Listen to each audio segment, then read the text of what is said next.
Thank you for joining me today. If you're watching the replay, please add that to the comments.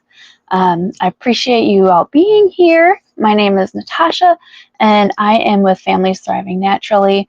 And my goal is to empower parents and caregivers to create toxin-free lifestyles and teach their kids how to live toxin-free, or at least minimally, and how to balance our toxic world and trying to take care of our bodies. So today we're going to talk about daycare. So I know when I first put my daughter in daycare, there were so many things I was sitting there trying to figure out. I wasn't sure, what their protocols were and different things. I know as she started getting older and she was starting to eat solid foods, that was a big concern for me.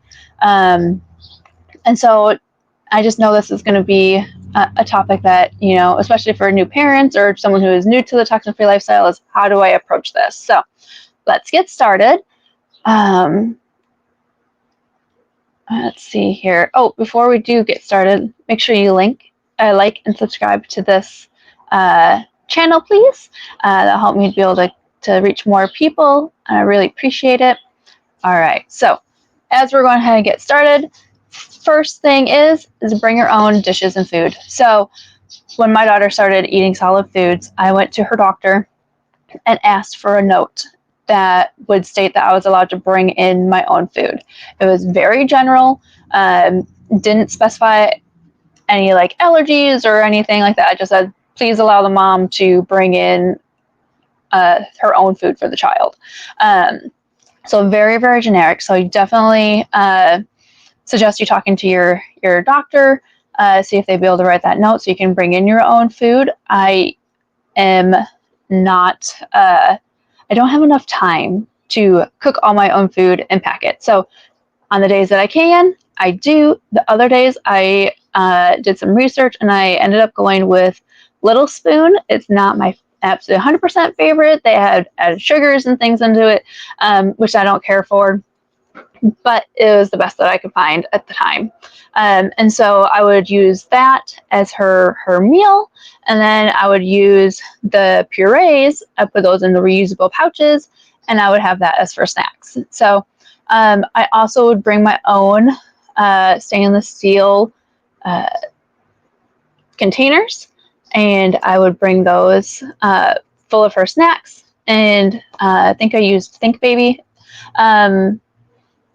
containers, and I was able to bring all of her food and stuff in that, so she wasn't getting exposed to any of the plasticware or any of the paper plates that have the toxic coating on them. So that was one way that I was able to avoid some of the toxins, especially around food. The next tip that I have is bringing your blankets home. So they will allow you to bring your own blanket for your child, and at the 2 daycares that I have been at, they would keep the blanket for the week, and then at the end of the week, I would just take it home and I would wash it in my toxin-free laundry detergent instead of allowing them to do it there. So to kind of go into why we want to also bring our own dishes is they also use, most daycares will use conventional type of dish soap, and that is full of a bunch of toxins and everything like that. So let's dive into that a little bit more about what laundry detergents and dish soaps contain, as to why this is important, because I know it's just another step for you to do, and when you're super crazy busy like I am, it's why do I want to deal with this? Well, they are full of ethanolamines, which is a known carcinogen. They have SLS, they have phosphates, 1,4-dioxane, that is known to cause liver damage and cancer. Synthetic dyes, formaldehyde, chlorine bleach. We don't want any of those in our bodies. And that is because they're linked to skin irritation, respiratory problems, endocrine disruption, cancer, allergies, whole gamut of things that we don't want to develop and we don't want our children to develop. So it is ideal if you can get rid of all of the plastic in your kitchen, or at least most of it if you can. at least the things that are touching the food, such as the cooking utensils, the pots and pans, and food storage containers. You want to look for either glass or stainless steel. I know most daycares will not allow you to bring glass, so that's why I elected to use stainless steel.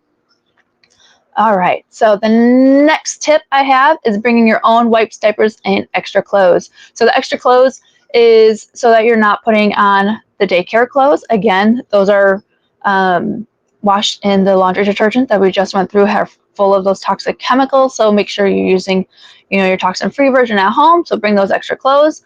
I always try to have at least 2 sets of clothes at daycare, just in case we're going, potty training. If there's accidents, you always have that extra backup.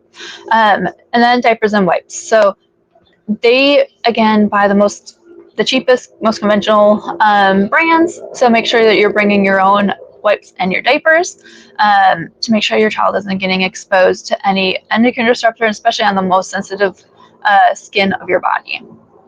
All right, and then the last tip that I have for you today is bringing your own snacks and treats.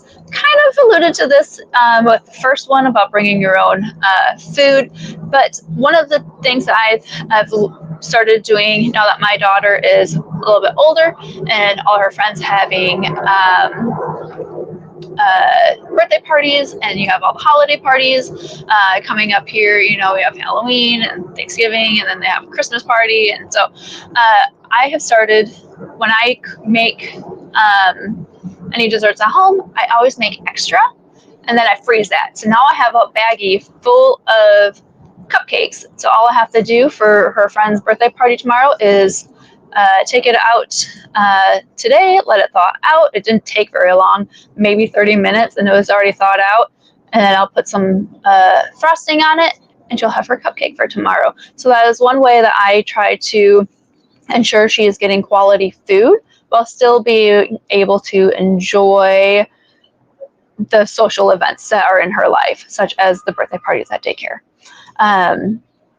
So if you would like to learn more about what these toxins that we should be working on avoiding, if you're new to this and you're not sure what you should be looking at, always look at the label on the back of your products. And I have a free guide to help teach you about what are the most common toxins that you need to be avoiding. I have the link right here if you want to download that. Love to hear from you. If you want to let me know your thoughts, if there's anything else that you think should be added to that list, I'm definitely open to hear that. But that will give you some more tips and tricks on how to learn how to read those labels, because it takes a while and they're constantly changing the name, so it's hard to keep up. So definitely a good starting point for you. And again, please like and subscribe. If you like this content, please share it with your friends. My goal is that we need to get every parent, caregiver, anyone who loves a child, this information, make sure that they start creating this lifestyle for their child. And then, of course, it'll affect you too. You get to be healthy and be here for a long time for your child. So that is our goal. I hope you all have a wonderful day, and thank you for joining me today. Bye.